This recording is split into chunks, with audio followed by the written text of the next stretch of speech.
অনেকে বলে যে রাজনীতি হুজুররা কেন করে? আরে রাজনীতি তো আমাদের নবী মুহাম্মদুর রাসূলুল্লাহ সাল্লাল্লাহু আলাইহি ওয়াসাল্লাম করেছেন, সুতরাং আমরাও রাজনীতি করব, এটাই স্বাভাবিক। ঠিক কিনা বলেন? এই সময় আমাদেরকে বলে হুজুর সব কথা বলবেন, রাজনীতির কথা বলবেন না। আমরা বলি রাজনীতির কথা আমরা বলবো না, কিন্তু কোরআন হাদিসে যেটা আছে ওইটা আমরা বলবো। কোরআন হাদিসে রাজনীতির কথা আছে, এই জন্যই বলবো, কারণ সমাজ কিভাবে চালাবেন, রাষ্ট্র কিভাবে চালাবেন, দেশ কিভাবে চালাবেন, ওই কথা কোরআনে আছে না নাই? শুধু আজকের এই মাহফিলে সবচেয়ে ভালো লাগার বিষয় হলো এই মাহফিলটাতে যুবকরা বেশি এসেছে, আলহামদুলিল্লাহ বলেন। যুবকদের সংখ্যা এই মাহফিলে কম না বেশি? বেশি।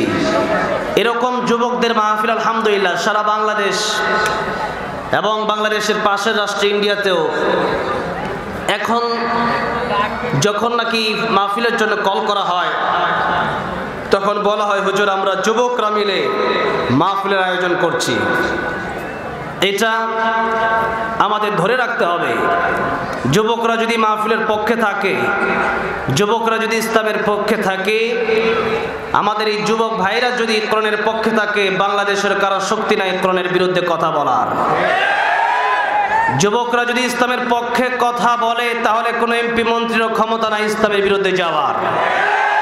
যুবকরা যদি আমাদের মতোই আজকের মাহফিল যারা করেছে এরকম যদি মাহফিলের সাথে জড়িত থাকে, আগামীর বাংলাদেশ অবশ্যই ইসলামের বাংলাদেশ হবে, অবশ্যই কোরআনের বাংলাদেশ হবে। ঠিক কিনা? আজকে আলহামদুলিল্লাহ যুবকরা যেরকম মাহফিলের আয়োজন করেছেন এবং আজকের এই মাহফিলের যারা বক্তা, যাদেরকে আপনারা আলোচনা করার জন্য আমন্ত্রণ করেছেন, আমার বয়স তো অনেক কম, আবরুল হক আসিফ ভাইয়ের বয়স হয়তো একটু বেশি হবে, কয়েক বছর বেশি হবে। আবরুল হক আসিফ ভাইকে দাওয়াত করেছেন, যুবকরা চিন্তা করেছে যেহেতু উনিও যুবক মানুষ, আমরাও যুবক মানুষ, আপনারা যুবক মানুষ, আমিও যুবক মানুষ, সুতরাং আমাদের শুধু এই ওয়াজ এই নসিহতের মাধ্যমে আজকের একদিনে আমাদেরকে আপনাদের আইডল মানলে হবে না। আইডল মানতে হলে অবশ্যই পুরো দেহটাকে আইডল মানতে হবে। আবরুল হক আসিফ সাহেবকে দাওয়াত করেছেন, আমাকে দাওয়াত করেছেন, কোরআনের আলোচনা আপনারা শুনবেন, আমরা আলোচনা করব, কিন্তু এইখান থেকে যদি আজকের এই মাহফিল থেকে যদি আমাদের হেদায়েতের উদ্দেশ্য না হয়, যদি উদ্দেশ্য হয় লৌকিকতা, তাহলে এই মাহফিল আমরা সারা জীবন করে গেলেও আমাদের কোনো কাজে আসবে না। কিন্তু আজকের এই মাহফিল থেকে আমাদের এখন থেকে এই মুহূর্ত থেকেই প্রতিজ্ঞাবদ্ধ হতে হবে, আমরা ইনশাআল্লাহ এখান থেকে আজকের মাহফিল থেকে আজকের সারাক্ষণ ওয়াজ শোনার নামই কিন্তু আমাদের আজকের ফায়দা হাসিল হবে না। সারাক্ষণ ওয়াজ শোনার মাধ্যমে আমাদের ফায়দা যদি হাসিল করতে হয় তাহলে আমরা এখন থেকে এই নিয়ত করব যে আজকের মাহফিল আমরা করেছি, যেরকম আমরা আজকের মাহফিল করেছি, যাদেরকে দাওয়াত দিয়েছি তারা যেই রকম আল্লাহর হুকুম রাসূল সাল্লাল্লাহু আলাইহি সাল্লামের তরিকা অনুযায়ী তাদের জীবনকে তারা চালাচ্ছে, তাদের জীবন চলছে রাসূল সাল্লাল্লাহু আলাইহি সাল্লামের তরিকায়, সেই জীবন আমাদের ধারণ করতে হবে, সেই সুন্নাহ আমাদের ধারণ করতে হবে। আল্লাহ যেন আমাদের সবাইকে আজকের এই মাহফিলে আসার কারণে জান্নাতি মানুষ হিসাবে কবুল আর মঞ্জুর করেন, বলেন আমিন। জান্নাতি মানুষ কারা হয়? আমাদের দেশে তো এখন সমস্যা হলো যারে তারে আমরা জান্নাতি বলে দিই। ঠিক কিনা বলেন? যারে তারে জান্নাতি বলা যাবে না। জান্নাতি হওয়ার জন্য জান্নাতে যাওয়ার কাজ করা লাগবে। ঠিক কিনা বলেন? শুধু মসজিদ করলেই জান্নাতে যাওয়া যায় না, সারাদিন শুধু বছরে একদিন মাহফিল করলেই জান্নাতে যাওয়া যায় না, মাঝে মধ্যে একটু মাদ্রাসায় দান করলে মাহফিলে যাওয়া যায় না, মাঝে মধ্যে শুক্রবারে গিয়ে মসজিদে নামাজ পড়লে জান্নাতি মানুষ হওয়া যায় না, মাঝে মধ্যে ঈদের নামাজ পড়লেই মাহফিল জান্নাতি মানুষ হওয়া যায় না। জান্নাতি মানুষ হওয়ার জন্য আল্লাহর হুকুম রাসূলের তরিকা নিজে মানতে হবে এবং দেশের মধ্যে আল্লাহর হুকুম রাসূলের তরিকা কায়েম করার চেষ্টা করতে হবে, তখনই একটা মানুষ জান্নাতি মানুষ হবে। এখন সমস্যা হলো আমাদের দেশে আলেমের বিভিন্ন ধরন হয়ে গেছে। কিছু আলেম আছে তারা জাতি যেই দিকে যায় সেই দিকেই তারা কথা বলে। সুদ ঘুষকে তারা হালাল করতে চায়, মদকে হালাল করতে চায়, জুয়াকে হালাল করতে চায়, যেরকম মনে চাই সেরকম ফতোয়া দিয়ে দেয়। এরা হচ্ছে জাতির আলেম। আবার কিছু আলেম আছে সরকারি আলেম, যে আলেমরা নাকি যখন যেই সরকার থাকে তখন সেই সরকারের পক্ষে কথা বলে আর চিন্তা করে কিভাবে হালুয়া রুটি খাওয়া যায়। এরকম যারা চিন্তা করে এদেরকে কোনোদিন দাওয়াত দিলে এদের দ্বারা মানুষের কোনো ফায়দা হাসিল হতে পারে? এই তো মাত্র কিছুদিন আগে, মাত্র ৬-৭ দিন আগে বের হলো রফিকুল ইসলাম মাদানী ভাই। ৩২ মাস কারাগারে থেকে রফিকুল ইসলাম মাদানী ভাই বের হয়েছে। বের হয়ে প্রথম প্রোগ্রাম করলো সম্ভবত ফটিকছড়ি চট্টগ্রাম। সেখানে গিয়ে কথা বলল যে আমি জেল থেকে বের হয়ে, এমনটা মনে করবেন না যে কারো দালালি করে কথা বলবো, জেল থেকে বের হয়েছি, আগেও কোরআনের কথা বলেছি, এখনো কোরআনের কথা বলবো। কে হাসলো, কে খুশি হলো, আর কে নারাজ হলো সেটা দেখার টাইম আমাদের নাই। আমরা কথা বলবো আল্লাহর পক্ষে, দুনিয়ার কারো পক্ষে দালালি করে আমরা কথা বলতে চাই না। আজকে সরকারি আলেম আর জাতিগত আলেমের জন্য আমাদের দেশে ইসলাম কায়েম হচ্ছে না, কারণ আলেমরা নিজেরাই ঠিক নাই। একজন হুজুর বলেছে চাট্টুরে আলেম, যা নাকি 4টা অভ্যাস আছে। এই জন্য মুসলমান ভাইয়েরা আমরা সবসময় চেষ্টা করবো সেই সমস্ত উলামায়ে কেরামদের কথা শোনার জন্য, যেই সমস্ত উলামায়ে কেরামরা কথা বলে জেলে গিয়েছে, যেই সমস্ত আলেম বাংলার জমিনে কথা বলে 13টি বছর কারাগারে কাটিয়ে জীবন দিয়ে দিয়েছে। তো বাংলার মানুষের কাছে কোন নাস্তিক জালেমের কাছে মাথা নত করে নাই। এমন আলেমের বক্তব্য আমাদের শুনতে হবে। চাটুর আলেমদের বয়ান শোনা যাবে না, যাবে না।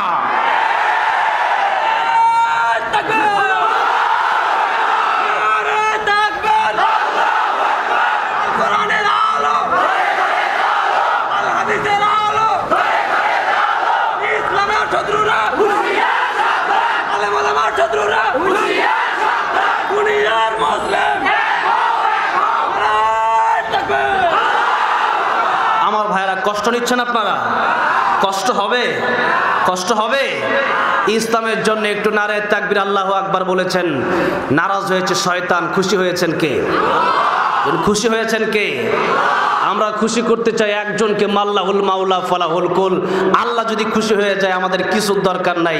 আল্লাহ খুশি তো আমরা খুশি, ঠিক কিনা বলে? আসুন আমরা সরাসরি পবিত্র কোরআন থেকে আলোচনায় ঢুকবো। তার আগেই আমরা মহান রব্বে করিমের দরবারে হৃদয়ের গভীর থেকে আলহামদুলিল্লাহ অনেক যুবক ভাইরা এসেছেন, অনেক মুরব্বীরা এখনো দাঁড়িয়েও আছেন, অনেক মা বোনেরা এসেছেন, অনেকেই রাস্তায় দেখে আসছেন। আমরা আজকের এই মাহফিলে মহান আল্লাহ পাক আলিশান দরবার হৃদয়ের গভীর থেকে আজকে যে আল্লাহ পাক আমাদেরকে মাহফিলে আসার তৌফিক দিয়েছেন, আল্লাহ পাকের হুকুম ছিল, আল্লাহ পাক আমাদেরকে পছন্দ করেছেন বিদায় নবীজি বলেছেন এই মাহফিলগুলো হচ্ছে জান্নাতের বাগান। এই মাহফিলে যারা এসেছেন এতটুকু ধারণা করতে পারেন যে আল্লাহ সম্ভবত আমাদেরকে জান্নাত দিবেন, এই জন্য আজকের এই জান্নাতে আমাদেরকে নিয়ে এসেছেন। এই জন্য প্রাণ খুলে সমস্বরে এক আওয়াজে উচ্চ সুরে সকলেই বলি আলহামদুলিল্লাহ। পবিত্র কোরআন শরীফ থেকে সূরা বাকারা, কোরআন শরীফের সবচেয়ে বড় সূরা।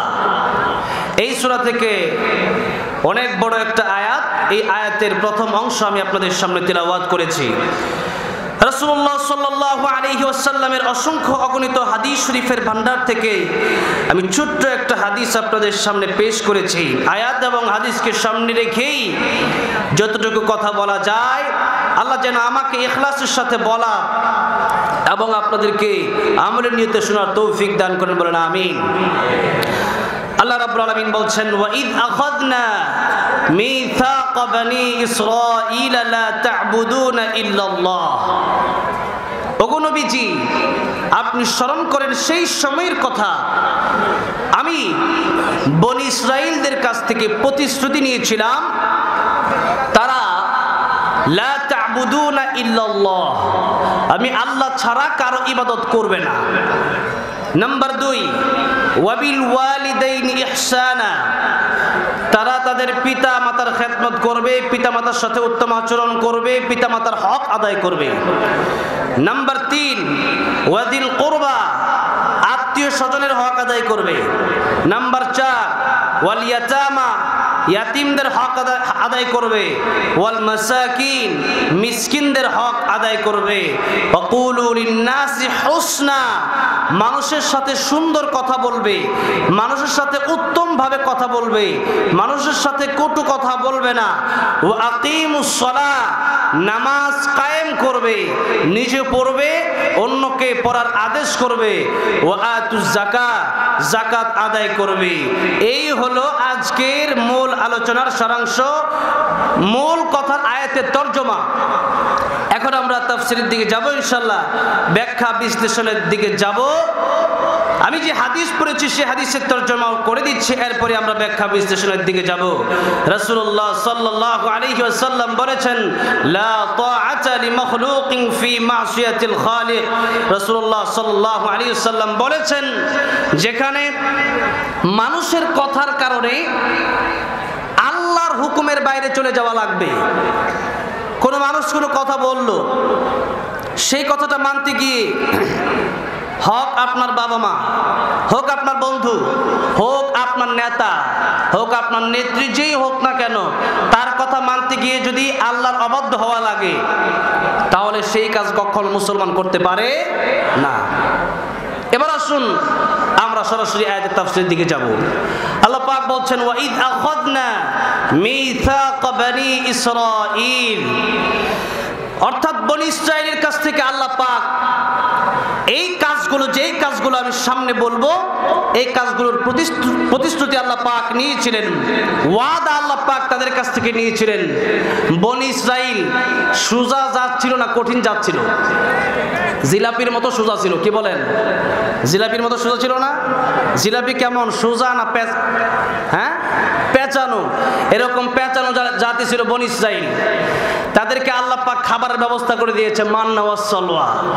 এদেরকে আল্লাহ পাক মনে করেন বিরিয়ানি, কুরমা, পোলাওর ব্যবস্থা করছে। এরা কি কয় জানেন? এরা বলে, আল্লাহ আমরা পোলাও, কুরমা, বিরিয়ানি খাবো না, আমরা খাবো আদা, পেঁয়াজ, রসুন, গম, ডাল, চাউল। এখন বুঝতে পারছেন কেমন তারা জাত বনি ইসরাঈল। তাদেরকে বলে তোমরা যাও ডাইনে, এরা কয় না আমরা যাবো বামে। এরকম তারা জাত ছিল সেই বনি ইসরাঈল। এই জন্য এই জাতির কথা আল্লাহ পাক আমাদেরকে এই জন্যই বোধহয় বলেছেন যে আমাদের সমাজেও কিছু মানুষ এরকম আছে, কিছু মানুষ না, কিন্তু অধিকাংশ মানুষ এরকম, আল্লাহ যেটা বলছে ওইটার উল্টা দিকে চলতেই বেশি ভালোবাসে, ঠিক কিনা বলেন? না, আল্লাহ পাক আমাদেরকে শিক্ষার জন্য এই আয়াত নাযিল করে এগুলো আমাদেরকেও শিক্ষা দিচ্ছেন। সুতরাং এখানে যেগুলো শুনবো এগুলো আমরা শিক্ষা গ্রহণ করব ইনশাআল্লাহ। আল্লাহ বলেন, প্রথম ওয়াদা হলো লা তা'বুদুনা ইল্লাল্লাহ। প্রথম ওয়াদা হলো আল্লাহ ছাড়া কারো ইবাদত করা যাবে না। আল্লাহ ছাড়া কারো ইবাদত করা যাবে না। ইবাদত ব্যাপক শব্দ। আপনার জীবনে আপনি খাবেন, সেখানে ইবাদত আছে। আপনি ঘুমাবেন, সেখানে ইবাদত আছে। আপনি রাস্তায় হাঁটবেন, ইবাদত আছে। মসজিদে যাবেন, ইবাদত আছে। টয়লেটে যাবেন, সেখানেও ইবাদত আছে। ব্যক্তিগত জীবনে ইবাদত আছে, পারিবারিক জীবনে ইবাদত আছে, রাজনৈতিক জীবনেও ইবাদত আছে না নাই? অনেকে বলে যে রাজনীতি হুজুররা কেন করে? আরে রাজনীতি তো আমাদের নবী মুহাম্মদুর রাসূলুল্লাহ সাল্লাল্লাহু আলাইহি ওয়াসাল্লাম করেছেন, সুতরাং আমরাও রাজনীতি করব, এটাই স্বাভাবিক, ঠিক কিনা বলেন? এই সময় আমাদেরকে বলে হুজুর সব কথা বলবেন, রাজনীতির কথা বলবেন না। আমরা বলি রাজনীতির কথা আমরা বলবো না, কিন্তু কোরআন হাদিসে যেটা আছে ওইটা আমরা বলবো। কোরআন হাদিসে রাজনীতির কথা আছে, এই জন্যই বলবো, কারণ সমাজ কিভাবে চালাবেন, রাষ্ট্র কিভাবে চালাবেন, দেশ কিভাবে চালাবেন, ওই কথা কোরআনে আছে না নাই? শুধুমাত্র আছে নাকি? সুলাইমান আলাইহিস সালামের রাজত্বের বড় বড় ঘটনা আল্লাহ পাক কোরআন শরীফে বর্ণনা করে শিখিয়ে দিয়েছেন রাজনীতি কিভাবে করা লাগবে। কিন্তু আল্লাহ রাব্বুল আলামিন জালেমের রাজনীতি আমাদেরকে শিক্ষা দেন নাই। আমাদেরকে সুন্দর সুশীল সমাজ গড়ার লক্ষ্যে যেই রাজনীতি করতে হবে এটা আল্লাহ কোরআনে শিক্ষা দিয়েছেন, আমাদের নবীজি আমাদেরকে শিক্ষা দিয়ে গিয়েছেন। সুতরাং রাজনীতি কোরআন শরীফে নাই, এই কথা কেউ বলতে পারবে না। যদি বলে ইমানের সমস্যা হয়ে যাবে। কোথায় সমস্যা হয়ে যাবে? হ্যাঁ, এই জন্যে বুঝতে হবে সবই আছে। একটা মানুষ তার জন্মের পর থেকে নিয়ে মৃত্যু পর্যন্ত সে যা করবে প্রত্যেকটা ব্যাপারে কোরআন শরীফ ঘোষণা দিয়েছেন স্পষ্ট। এমন কোনো বিষয় নাই যেটা আল্লাহ পাক কোরআন শরীফে মানুষের জন্য দেয় নাই। প্রত্যেকটা কাজে, প্রত্যেক আপনার পারিবারিক জীবনে, আপনার ব্যক্তিগত জীবনে, রাজনৈতিক জীবনে, প্রত্যেকটা জায়গায়, প্রত্যেকটা সেক্টরে সেক্টরে আল্লাহ রাব্বুল আলামিন কোরআন শরীফ আমার জন্য আপনার জন্য দিয়ে দিয়েছেন। এখন আসেন, ইবাদত করবেন তাহলে শুধুমাত্র নামাজের সময় নাকি সব সময়? সব সময়, অল টাইম ইবাদত করতে হবে, সব সময়। শুধুমাত্র নামাজ পড়লাম আর খবর নাই, নামাজও পড়লাম সুদও খাইলাম, বলেন তো নামাজ হবে? নামাজও পড়লাম ঘুষও খাইলাম, হজ করতে গেলেন, হজ কবুল হবে?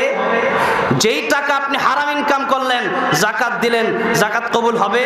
হারাম ইনকাম করার পরে কোনো ইবাদত কবুল হবে না, কোনো ইবাদত কবুল হবে না। আপনি হারাম ইনকাম করেছেন, নামাজ পড়েছেন, কবুল হবে না। রোজা রেখেছেন, কবুল হবে না।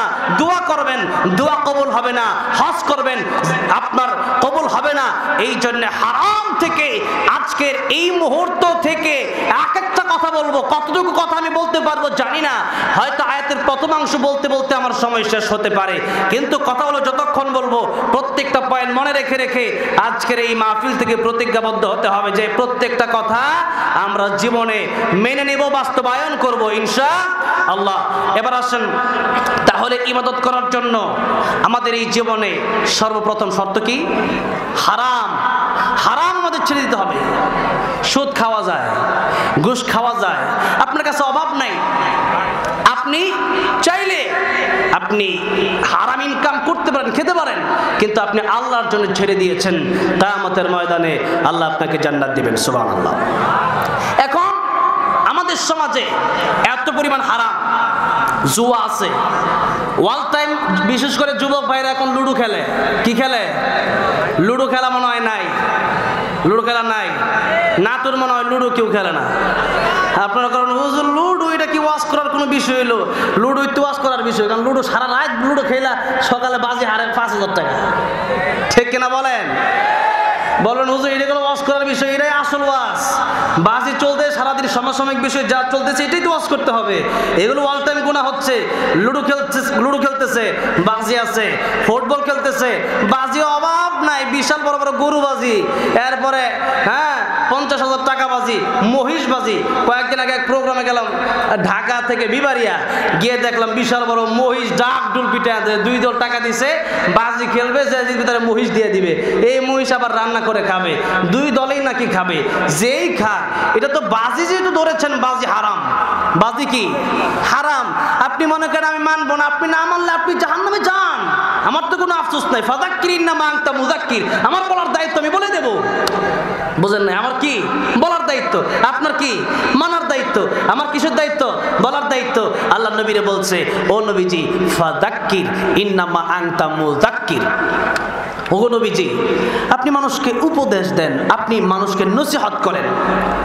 আল্লাহ নবী বিশ্ব নবী রাহমাতুল লিল আলামিন নসিহত মানুষকে করলেন, নসিহতের মাধ্যমে মানুষের জীবনের পরিবর্তন শুরু হয়ে গেল।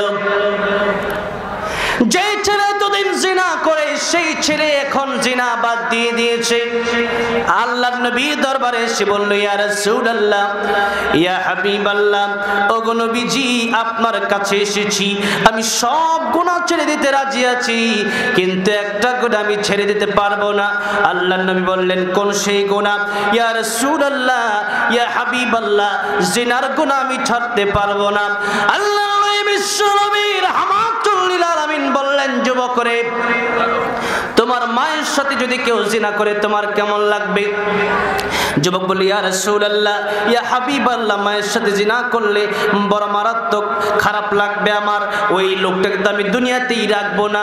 ইয়া রাসূলুল্লাহ, ইয়া হাবিবাল্লাহ, সইতে পারবো না। আল্লাহর নবী বললেন, তোমার বোনের সাথে যদি কেউ জিনা করে কেমন লাগবে? ইয়া রাসূলুল্লাহ, মারাত্মক অন্যায়ের বিষয়। ইয়া রাসূলুল্লাহ, আমার বোনের সাথে জিনা করবে, তাও তো সইতে পারবো না। আল্লাহর নবী রেখে বললেন, যুবক রে, তোমার মেয়ের সাথে যদি কেউ জিনা করে কেমন লাগবে? ইয়া রাসূলুল্লাহ, সইতে পারবো না। ইয়া রাসূলুল্লাহ, মেয়ের সাথে জিনা করলে সইতে পারবো না। আল্লাহর নবী বললেন তোমার স্ত্রীর সাথে যদি কেউ জিনা করে সইতে পারবে। যুবক ডেকে বলল ইয়া রাসূলুল্লাহ ইয়া হাবিবাল্লাহ, ওগো নবীজি আমার স্ত্রী, আমার মা, আমার বোন, আমার মেয়ে এগুলো সবাই তো আমার খুব কাছের মানুষ, রক্তের মানুষ, তাদের সাথে কেউ জিনা করলে তাদেরকে দুনিয়াতে বাঁচতেই তো আমি দেব না। আল্লাহর নবী ডেকে বললেন যুবক রে, তোমার মায়ের সাথে যদি কেউ জিনা করে, তোমার বোনের সাথে যদি কেউ জিনা করে, তোমার স্ত্রীর সাথে যদি কেউ জিনা করে, তোমার মেয়ের সাথে যদি কেউ জিনা করে, তোমার যেমন কষ্ট হয় আরেকজনের বোনের সাথে তুমি জিনা করবে, আরেকজনের মায়ের সাথে তুমি জিনা করবে, আরেকজনের স্ত্রীর সাথে তুমি জিনা করবে, আরেকজনের বোনের সাথে তুমি জিনা করবে। যেই মেয়ের সাথে তুমি জিনা করবে হয়তো কারো বোন হবে, নয়তো কারো স্ত্রী হবে, নয়তো কারো মেয়ে হবে, নয়তো কারো মা হবে। এই চারটার বাইরে কোনো মেয়ে হতে পারে নাকি? এই চারটার বাইরে কোনো মেয়ে হতে পারে না। আর যুবক, এই চারজন মানুষের সাথে তুমি যদি জিনা করো, তোমার যেরকম কষ্ট হয় তোমার মায়ের সাথে, তোমার বোনের সাথে, তোমার মেয়ের সাথে, তোমার স্ত্রীর সাথে জিনা করলে, আরেকজনের স্ত্রী, আরেকজনের মা, আরেকজনের বোন, আরেকজনের মেয়ের সাথে তুমি যদি জিনা করো আরেকজনের কষ্ট হবে। যেই মাত্র যুবককে কেবলমাত্র আল্লাহর নবী নসিহত করলেন, এমন সময় যুবক বলল ইয়া রাসূলুল্লাহ ইয়া হাবিবাল্লাহ, গো নবীজি এই মুহূর্তে আপনার নসিহত শুনে আমার বড় ভালো লেগেছে, আপনার ওয়াজ আমার বড় ভালো লেগেছে। যেমন কোনদিন কোন মানুষ এত সুন্দর করে আমার বলে নাই ইয়া রাসূলুল্লাহ ইয়া হাবিবাল্লাহ, আপনার কথা আমার বড় ভালো লেগেছে। এই মুহূর্তে আপনার সাথে ওয়াদা করলাম, তওবা করলাম, আপনি যে কথা আমাকে বলেছেন আর জীবনে কোনোদিন আমি জিনার দ্বারে কাছেও যাব না। কিসের মাধ্যমে? কিসের মাধ্যমে? নসিহতের মাধ্যমে, কোরআন শোনার মাধ্যমে তারা এরকম পরিবর্তন হয়ে গিয়েছে। এমনকি যুবক রাস্তা দিয়ে যায়, মহিলা কাঁপতেছে। মরুভূমি গারে হেরায় আমি উঠেছিলাম, গারে হেরায় যখন উঠেছি তখন দেখেছি শত শত মাইল সেখানে বাড়িঘর কিছু দেখা যায় না, এত শত শত মাইল জায়গা পড়ে আছে। সেখান দিয়ে মহিলা হাঁটে, একজন যুবক রাস্তা দিয়ে যায়। মহিলার মনের ভিতরে এতটা ভয়, কারণ হচ্ছে কোন সময় জানি আমাকে এই যুবক আমার ইজ্জত নষ্ট করে। এমন সময় যুবক তার সামনে গিয়ে বলল মা, ও মা।